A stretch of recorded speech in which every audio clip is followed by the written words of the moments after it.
Top 3 pro settings na makakatulong sa gameplay nyo sa Firelight 84. Ito yung mga settings na karaniwang ginagamit ng mga pro players sa Firelight 84. Una, ang Quick ADS. Ang Quick ADS ay ang pinagsamang scope button and fire button. Halos lahat ng pro players sa Firelight gumagamit nito. Ang advantage ng Quick Adds button, una, makakatipid ka sa buttons na pipindutin mo. Pangalawa, mas mabilis mag-scope in dito compare sa normal scope button. Sa madaling salita, kapag pinindot mo ang Quick Adds button, babaril ka at the same time mag-i-scope in. Ang technique na ginagamit ko sa Quick Adds button, ginagamit ko lang to sa assault rifle, SMG at special weapon. Dahil sa sniper at shotgun, ang gamit ko is hold to ADS. Mas madali kasi mag-quick scope dito sa sniper dahil kapag gumagamit ka ng Quick Adds sa sniper, medyo delay to pumutok. Ang sensitivity ko naman sa firing ay naka 1% lang. Ang purpose nito para hindi gumalaw yung Quick Adds button kapag ginagamit ko. At sa controls naman, pinagpapatong ko yung Quick Adds button pati yung normal fire button. Ang purpose nito para isa lang yung pindutan ko kahit magpalit ako ng barrel. Pangalawa, ang quick switch scope button. Sa button na to,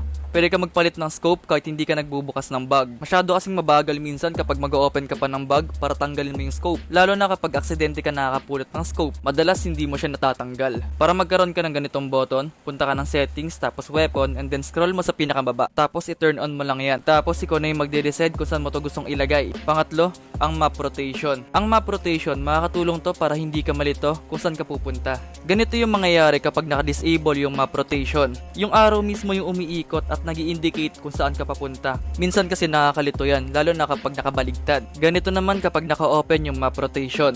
Kung makikita nyo yung mapa mismo yung umiikot, hindi yung arrow. Sa ganitong paraan, mas ma-identify mo kung saan ka papunta. Para ma-enable mo ang map rotation, taka ng settings, tas general, and then scroll mo sa baba. Makikita nyo dito yung map rotation, tapos turn on nyo lang. So sana nakatulong ako sa inyo guys. Like and follow for more quality tutorial contents.